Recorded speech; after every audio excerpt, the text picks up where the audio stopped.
Bonjour à tous et bienvenue dans Photoshop.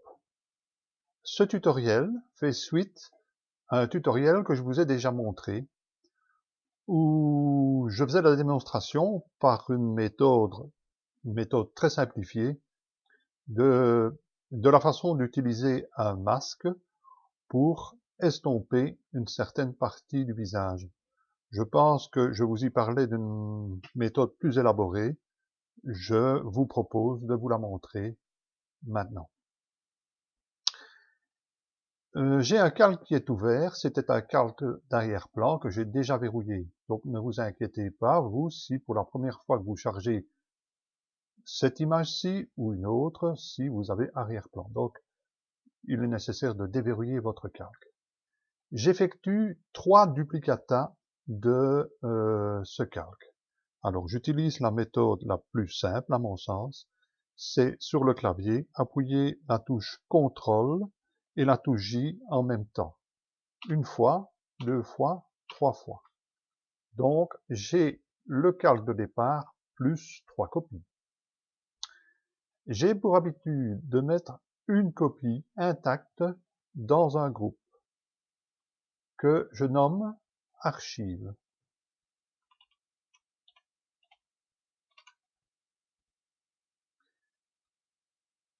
Le petit triangle qui est ici avec la pointe vers le bas, vous cliquez gauche dessus, dans la pointe qui s'oriente vers le dessus. Vous cliquez également sur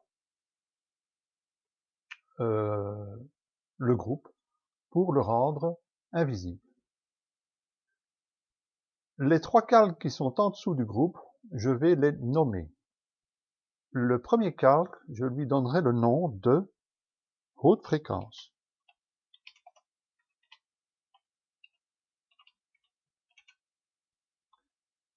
Le second, je l'appellerai basse fréquence.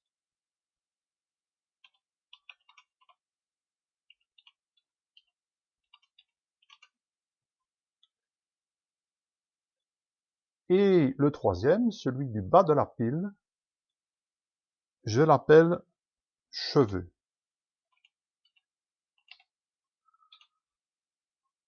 En réalité, je devrais inscrire plusieurs choses, mais vous comprendrez plus tard à quoi ce calque-ci va servir. Bien. Je clique sur le calque basse fréquence et je vais dans Filtre, Atténuation, Flou gaussien. Il y a une fenêtre qui s'affiche.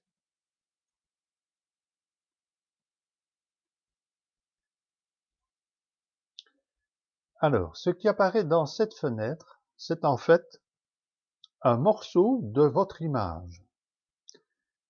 Mais si, en simultané, vous avez déjà déverrouillé le calque haute fréquence, en réalité, ce que vous voyez sur votre image, c'est la même chose que dans la petite image de la fenêtre. Donc, c'est l'idéal finalement, puisque vous pouvez voir exactement le résultat du floutage. Bien, j'ai choisi délibérément de mettre l'échelle, de mettre le rayon à 3 pixels. Tout simplement parce que si je floute davantage, eh bien, tous les traits vont être gommés, ce n'est pas souhaitable. Et si je floute trop peu, je vais avoir des défauts du visage qui réapparaissent. Or, le but ici, c'est bien de les estomper. Donc, le juste milieu, je pense, se trouve en 2,5 et 3. Je vais le laisser sur 3. Donc. Je clique, je valide, je clique OK.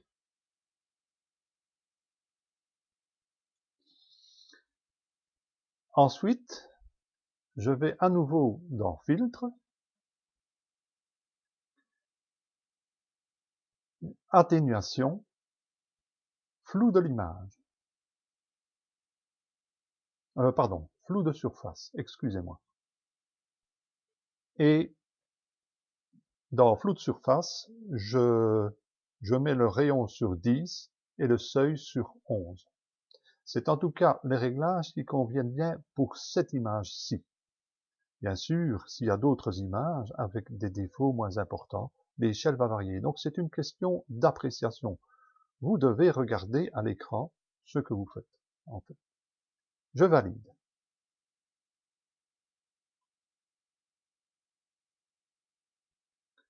Je repasse sur mon calque haute fréquence. Là, je vais dans Images. Appliquer une image. Ici, dans Calque, je clique sur Basse fréquence. En fait, donc, je vais appliquer sur le calque haute fréquence l'image de mon calque basse fréquence. Je clique sur Inverser. Et ici, dans Opération, je vais sur Addition. Je laisse l'opacité à 100%, l'échelle à 2 et le décalage sur 0. Je ne coche pas d'autres cases. Je clique OK. Et enfin, je change le mode de fusion et je le mets en lumière linéaire. Pas de panique si vous avez ici un calque qui est gris. C'est tout à fait normal.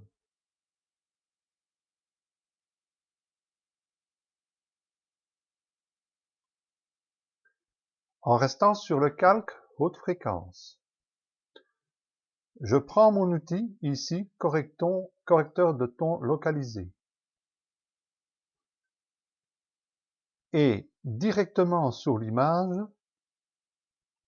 je vais supprimer les défauts les plus manifestes. Alors, je vais zoomer assez bien pour que vous puissiez les voir à l'écran. Voici par exemple des défauts que je vais supprimer d'abord. Donc ici, là-bas, il y en a encore un là, ici et un ici. Encore un autre là.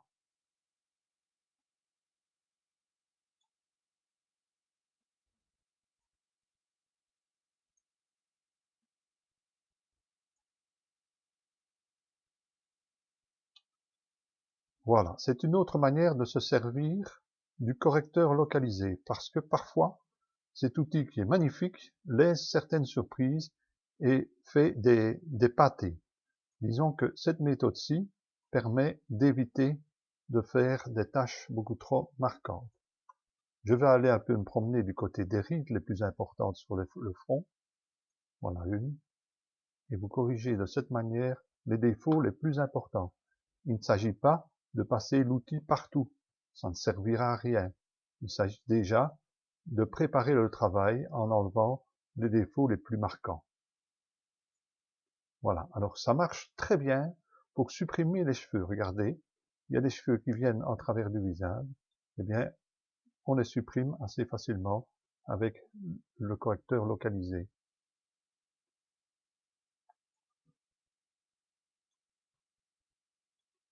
Je n'essaye pas d'enlever les taches de rousseur parce que les taches de rousseur donnent pas mal. Je trouve que c'est pas utile de les enlever. Voilà. Je vais aussi essayer d'enlever une légère pilosité ici. On va voir si ça va marcher. Ça ne marche pas toujours à coup sûr, hein. Parfois, il y a un pâté qui se forme, il vaut mieux pas exagérer dans ces cas-là. Quelques petites rides ici et juste là au-dessus. C'est un peu à vous de voir hein, ce que vous voulez faire disparaître en fait, hein, parce que peut-être que vous souhaitez laisser quand même apparaître certains petits défauts.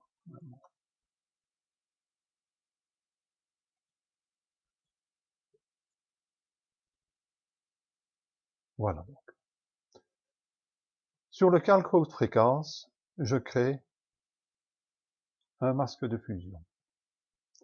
Et maintenant sur ce masque de fusion, je vais peindre les parties que je souhaite estomper.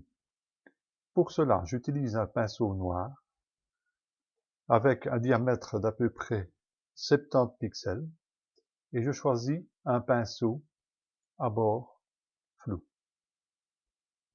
Voilà. Et je commence à peindre sur le masque cette fois-ci et plus sur l'image.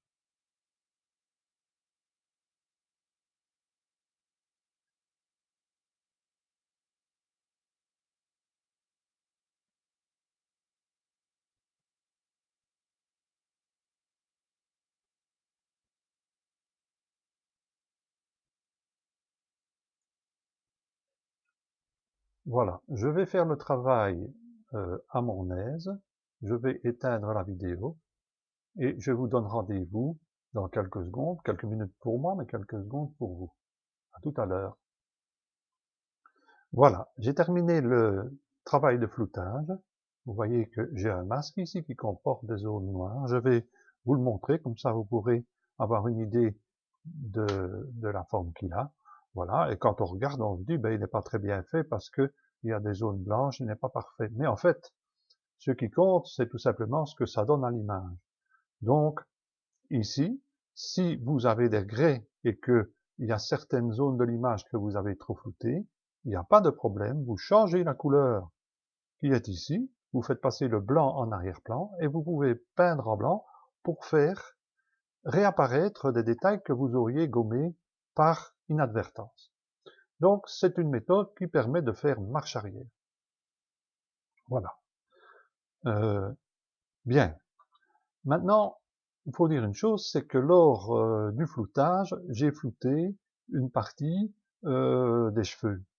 Et ce qui compte ici, c'est d'avoir un contraste entre certaines parties, par exemple entre les cheveux et la peau du visage, entre l'œil, les yeux et la peau du visage, entre la bouche et le reste. Donc, je peux aussi, ici, sur mon masque basse fréquence, sur mon calque basse fréquence, y ajouter un masque et aussi peindre en noir avec le même pinceau sur les parties que je voudrais qu'ils soient plus contrastées. Regardez, je fais ceci sur les cheveux et vous voyez qu'il y a beaucoup plus de détails qui apparaissent dans les cheveux.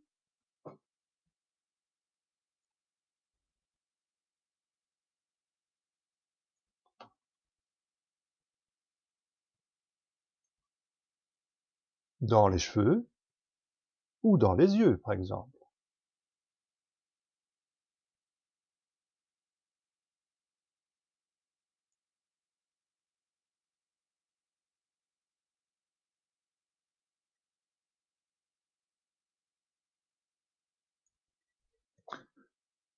Voilà donc un portrait qui commence à ressembler à quelque chose. Hein. Je m'arrêterai là, parce que disons qu'il faut le temps que vous digériez un petit peu cette méthode-là.